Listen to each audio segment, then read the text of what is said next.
Welcome back, or welcome if you're new. Did you know 97% of our viewers aren't subscribed? By subscribing, you'll be the first to see every new story we release. No more searching. Plus, it really supports the channel and allows us to keep creating the content you enjoy.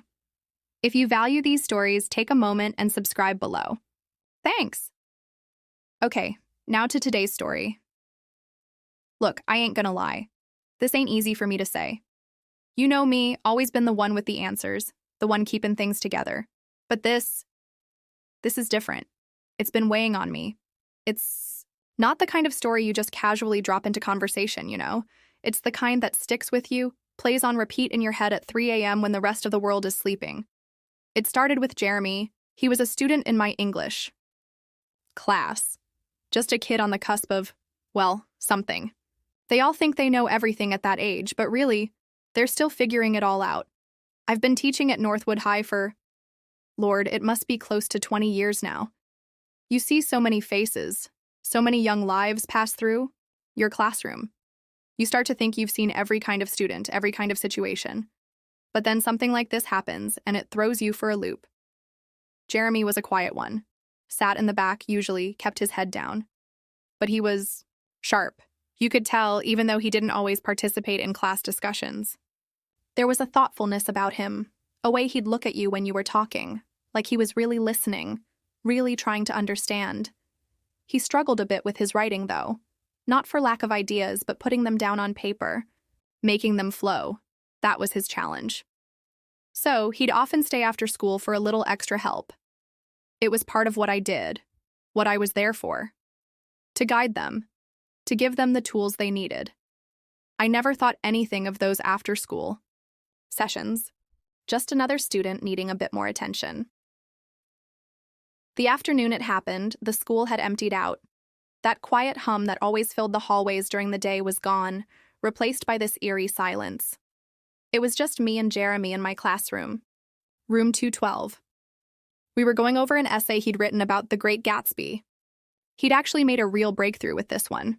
His analysis was insightful, and his writing was clearer than it had ever been. I remember feeling a genuine sense of accomplishment, like maybe I was actually making a difference. He looked up at me, a little hesitant, a little shy, and said, "Thank you, Miss Angela. I really appreciate your help." And then, well, then he just did it. He leaned across the table, and before I could even register what was happening, his lips were on mine. It wasn't some big dramatic movie kiss. It was quick, almost tentative. A brief touch, really. But in that instant, everything shifted. My mind went completely blank. It was like someone had hit the pause button on the world. A student. Kissing me. It was so completely out of left field, so utterly inappropriate. My heart started to race, pounding in my ears like a frantic drumbeat. I felt a wave of panic wash over me. I pulled back immediately. I'm sure my face was bright red. I didn't know what to say. My throat felt tight, and my words seemed to get stuck somewhere in my chest. I think I just stammered something about him needing to get home, that his parents would be worried. He looked as shocked as I felt, maybe even more so. His eyes were wide, and he seemed to be struggling to process what had just happened. He didn't say a word, just grabbed his backpack, his face pale, and practically bolted out of the classroom. I stood there for what felt like an eternity, just staring at the empty doorway. The silence in the room was deafening. What in God's name just happened? Was that real? My head was swimming. I kept replaying that moment in my mind, like a broken record. His face, the unexpected softness of his lips. It was just a fleeting contact, but it resonated in a way that it absolutely shouldn't have. And that's what truly terrified me. It wasn't just a violation of professional boundaries. It felt charged. Like there was something else there, something forbidden, something I had no right to feel for a student. I knew instantly that this was wrong. Deeply, fundamentally wrong. I'm a teacher. I'm supposed to be a role model, a guide, a responsible adult. This crossed every line imaginable. It wasn't just about the potential consequences with the school administration, the risk to my career. It was about the ethical implications, the betrayal of trust. I felt a crushing weight of guilt settle in my stomach. But then there was this other feeling, this confusing undercurrent that I couldn't quite ignore. A flicker of something. I'm not proud of it, and honestly, I still struggle to understand it. Let's just say it made an already terrible situation infinitely more complex. I went home that evening feeling completely unraveled. I couldn't eat. I couldn't focus on the TV. I certainly couldn't sleep. Every time I closed my eyes, I saw his face, that surprised and slightly vulnerable look in his eyes right before...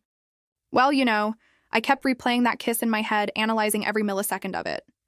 It was such a small thing, a momentary lapse, but it had stirred up something inside me that I thought had been dormant for years, and that realization scared me more than I can possibly explain. I knew I had to do something. I just didn't have the faintest idea what that something was. The shame was like a physical weight, pressing down on me, making it hard to breathe. I felt isolated, trapped by this secret that was already starting to consume me. The next few days were a blur.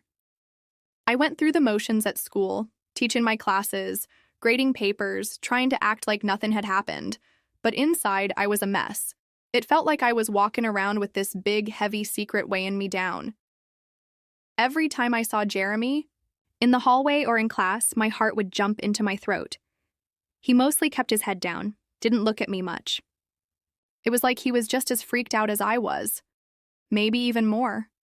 We had his class first thing in the morning. Usually he'd make eye contact, maybe even give a little nod. But after that, after the kiss, he avoided me like the plague. If I asked him a question in class, he'd mumble a quick answer without looking up. It was like he was trying to disappear. And honestly, part of me wished I could disappear too. Just poof, gone. Start over somewhere where something like that never happened. I kept replaying that moment in my head, trying to understand why it happened. Was it something I did? Something I said? I went over every interaction I'd had with him, every after-school session. I couldn't find anything that would explain it. He'd always been respectful, a little shy maybe, but never like that. Then, my mind would wander to the feeling of it, just that brief touch. It was wrong, I knew it was wrong, but there was this tiny little spark, a flicker of something that made me feel alive, in a way I hadn't felt in a long time. And that's what made the guilt even worse. I should have shut it down immediately. I should have said something. But I was so caught off guard, so completely stunned, that I just froze. That weekend was the worst. I couldn't concentrate on anything. I tried to read a book, but my mind kept drifting back to Jeremy. I tried to watch TV, but all I could see was his face. I even tried to do some gardening, get my hands in the dirt, but even that didn't help. The guilt was like a constant hum in the background of my thoughts. I thought about talking to someone.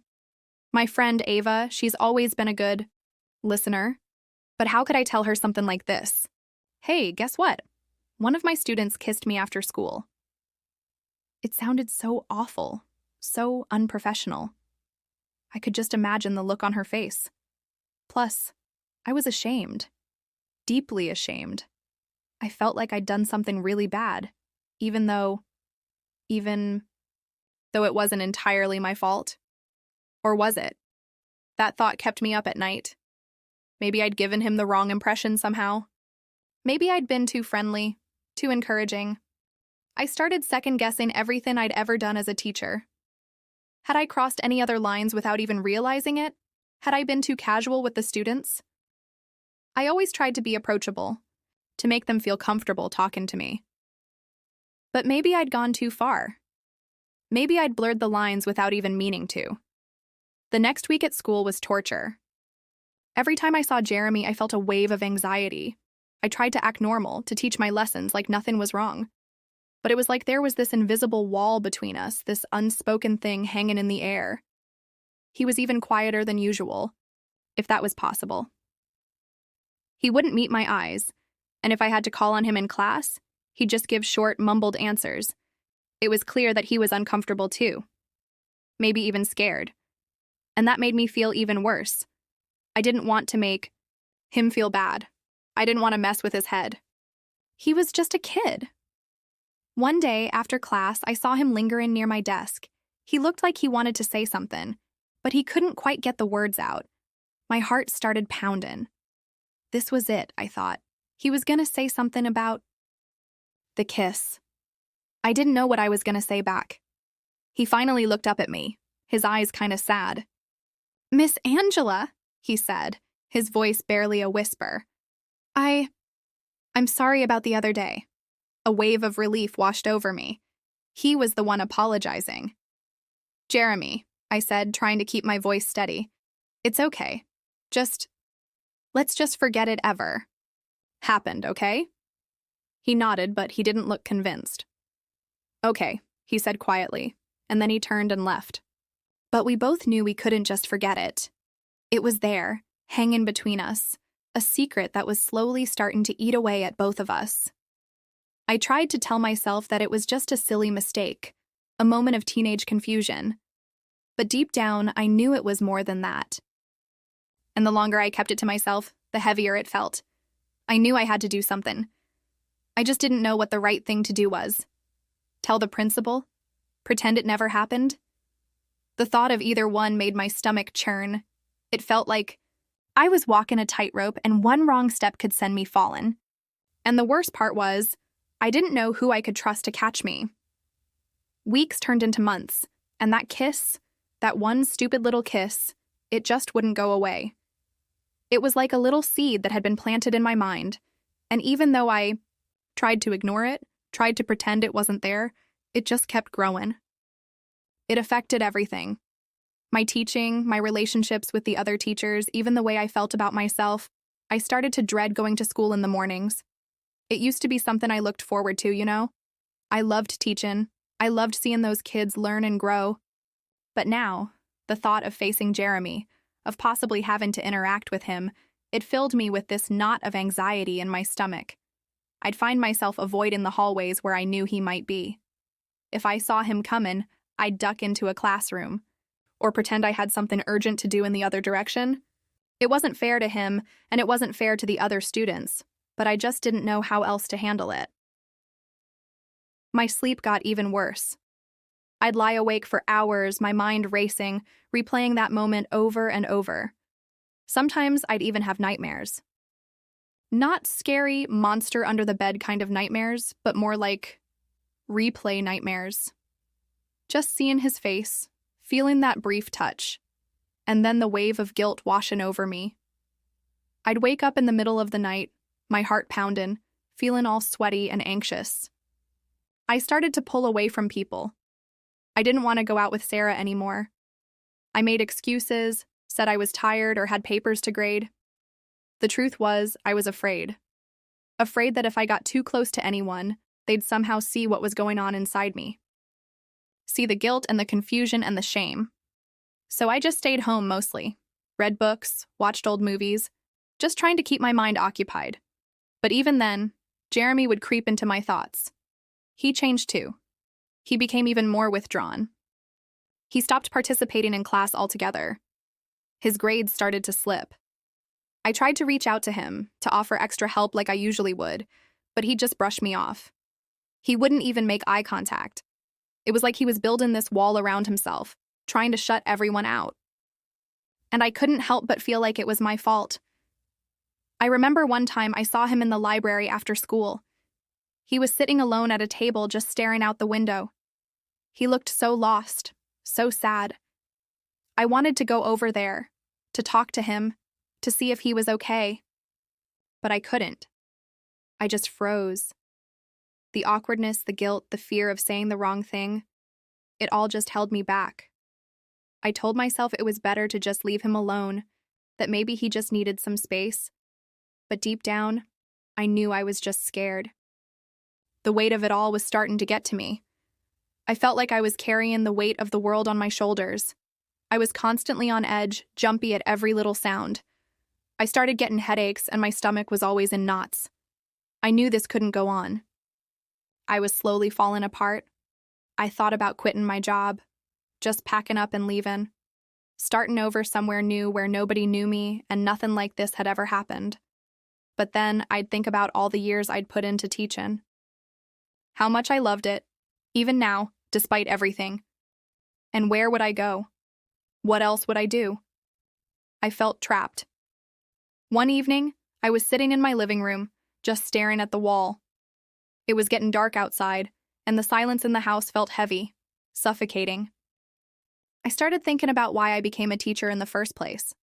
I always loved books, loved learning, and I wanted to share that with others. I wanted to make a difference in young people's lives, and for so many years, I felt like I was doing that. But now I just felt like a failure, like I'd messed everything up. I remembered something my own high school English teacher, Mrs. Davison, used to say. She said that sometimes the hardest lessons we learn are the ones we teach ourselves. And that thought just kind of stuck with me. I knew I was learning a hard lesson right now, but I wasn't sure what it was, or how to fix it. The guilt was the worst part. The constant gnawing feeling that I'd done something wrong, something unforgivable. I kept thinking about Jeremy, about how that kiss might have affected him. Was he okay? Was he telling anyone about it? Was he confusing? My help with something else? The uncertainty was almost unbearable. I knew I couldn't keep this bottled up forever. It was like a poison that was slowly seeping into every part of my life. I needed to talk to someone who could help me figure out what to do. But who? Who could I trust with something like this? The thought of confessing to anyone, especially someone at the school, terrified me. But the thought of continuing to live with this secret was even worse. The weight of it all just kept getting heavier and heavier. It was like I was carrying a boulder on my chest and every breath was a struggle. I knew I couldn't keep going on like this. The anxiety was constant, the guilt was eating me alive, and I was starting to feel like I was losing myself. I wasn't sleeping, I wasn't eating right, and I was constantly on edge. Even the little things started to get to me. A sudden phone call would make my heart jump. Seeing the principal, Mr. Henderson, in the hallway would send a wave of panic through me. I started thinking more and more about confessing.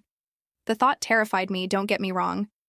The idea of telling Mr. Henderson, of admitting what happened, it felt like I was jumping off a cliff. I could just imagine the look on his face, the disappointment, maybe even disgust.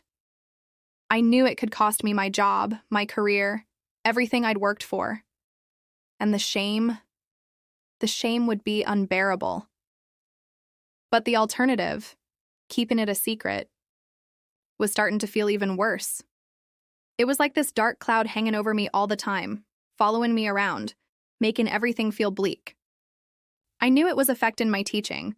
I wasn't as focused, as enthusiastic as I used to be. I felt like I was just going through the motions, and that wasn't fair to the students. They deserved a teacher who was fully present, fully engaged. Started to think about Jeremy too. Was he okay? Was he telling anyone? Was he carrying this same weight of guilt and confusion? I worried about him. I worried about what that moment might have meant to him, how it might have affected him. He was just a kid, and I was the adult. I should have known better. I should have stopped it before it even started. One afternoon, I was sitting at my desk, after school, just staring at a stack of ungraded essays.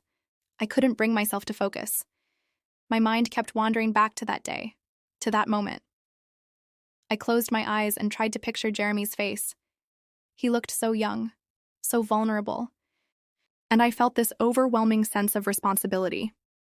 I was the teacher. I was supposed to protect him, not this. I started thinking about my own values, the reasons I became a teacher in the first place. It wasn't just about the books and the grammar. It was about guiding young people, helping them grow into good, responsible adults. And here I was, having done something that went against everything I believed in. I knew deep down that I couldn't live with this lie anymore. It was like a poison that was slowly killing me from the inside out. I had to do something. I had to face the consequences of my actions, whatever they might be. The thought of talking to Mr. Henderson still scared me, but it also felt like the only way out. Like it was the only way I could start to heal, to maybe even find some kind of forgiveness. Not from him, maybe, but from myself. So I made a decision. I was going to go see him. I was going to tell him everything. I didn't know what would happen after that, but I knew I couldn't keep living like this. The fear was still there, a cold knot in my stomach, but there was also a tiny spark of relief? Maybe. The relief that comes with finally deciding to do something hard, something you know you have to do, even though it scares you half to death. The next morning, I walked into school with a heavy heart but a determined mind. I went straight to the office and asked Mrs. Gable, the secretary, if Mr. Henderson was busy. She looked at me with a curious expression, but she just nodded and said he had a few minutes before his next meeting. I took a deep breath and walked into his office. He looked up from his desk, surprised to see me. "Angela, come in," he said, his voice friendly. "Is everything all right?" I stood there for a moment, my mouth suddenly dry. How could I even begin to explain? I could feel my hands starting to sweat. I took another deep breath and just blurted it out. "Mr. Henderson," I said, my voice shaky. I need to tell you something. Something happened. With one of my students." He leaned forward, his expression becoming more serious. "What is it, Angela?" he asked, his voice calm but concerned. And then I told him. I told him about Jeremy, about the after-school help, about the kiss. I didn't leave anything out. I told him how it happened, how it made me feel, how it had been weighing on me ever since. It wasn't easy to say the words, to admit my part in it, even though I knew it was mostly his doing. But I also knew I hadn't stopped it right away. As I was talking, I could see the shock and disappointment in his eyes. He listened, quietly, without interrupting, his expression growing more and more troubled. When I finally finished, the room felt heavy with silence. He just looked at me for a long moment, and then he sighed. "Angela," he said, his voice quiet, I don't know what to say." And honestly, neither did I. Mr. Henderson, he was quiet for a long time after I told him. You could see the wheels turning in his head. He finally sighed again and said, "Angela, this is very serious." And I knew he was right. I nodded, couldn't even look him in the eye. He told me he had to report it, that it was school policy. I expected that. He said there would have to be an investigation. I figured that too. He told me he was putting me on administrative leave, effective immediately. That one hit me a little harder than I thought it would. Suddenly, the reality of what I'd done, what I'd confessed to, really sank in. I was going to be out of a job, at least for a while. Maybe for good. I just nodded again. What else could I do? I knew I deserved whatever was coming to me. He asked me if I wanted to say anything else, and I just shook my head. There wasn't really anything left to say. I'd told him the truth. The whole messy, uncomfortable truth. He walked me out of his office. Mrs. Gable, the secretary, looked at me with this mix of pity and concern on her face. I just gave her a weak smile and walked out of the school. It felt strange walking out in the middle of the day like that, like I was leaving something behind, something that had been a big part of my life for so long. The next few weeks were tough. I stayed home mostly. The phone rang a few times. Sarah calling to check on me. Some other teachers wondering what was going on. I kept my answers vague. I wasn't ready to talk about it with everyone yet. The investigator, a woman named Ms. Davies, called me in for a few interviews. She asked a lot of questions about Jeremy, about our after-school sessions, about the kiss. I told her the truth, just like I told Mr. Henderson. It wasn't easy reliving it all, but I knew I had to cooperate. During that time, I did a lot of thinking. About Jeremy, about myself, about my career. I thought about why that kiss happened. Was it just a stupid mistake? A moment of teenage impulsiveness? Or was there something more to it? I still don't have all the answers, and maybe I never will. I also thought about my own feelings. That little spark I felt, that flicker of something I hadn't felt in a long time. It was wrong. I knew it was wrong, but it made me realize something about myself. That maybe I hadn't been as happy or as fulfilled as I thought I was. That maybe I'd been coasting along for too long. It was a hard pill to swallow, realizing that something so wrong could also lead to a kind of self-discovery. It's funny how life works sometimes, ain't it? You think you know yourself, and then something unexpected happens, and you realize you're a lot more complicated than you thought. I never talked to Jeremy again after that day.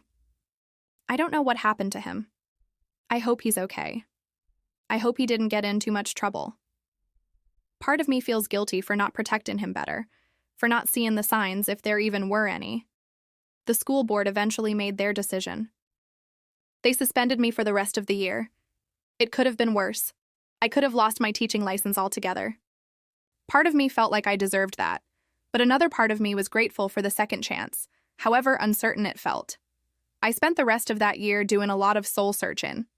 I went to therapy. It helped, talking to someone who didn't know me, who could offer an objective perspective.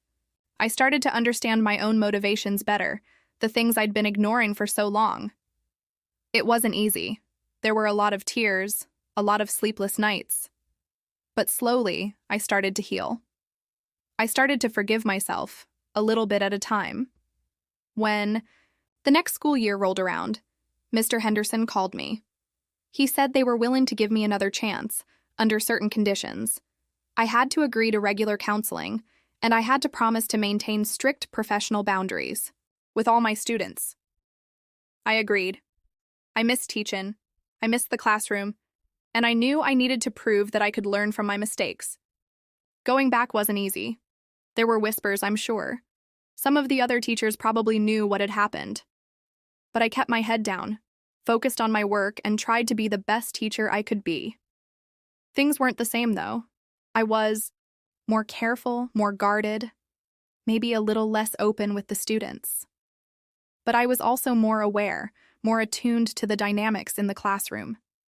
Looking back on it now, years later, it still feels a little surreal.